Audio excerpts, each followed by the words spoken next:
Today on Lily Luna, meet Pip, the little purple car.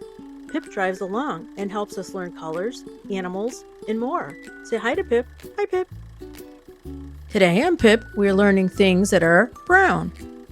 Pip, the little purple car drove up to the brown branch. Branches come from trees, and it's what leaves grow on. Pip, the little purple car drove up to the brown teddy bear. Teddy bears are soft and cuddly. Pip, Pip. Pip, the little purple car drove up to the brown door. A door opens and a door closes.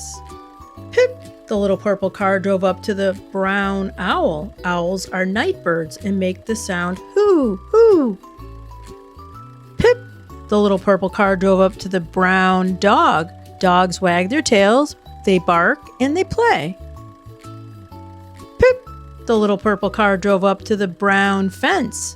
This fence is made out of wood. Pip, the little purple car had so much fun today with you learning. Can you say goodbye? Bye, Pip. See you next time. Like and subscribe.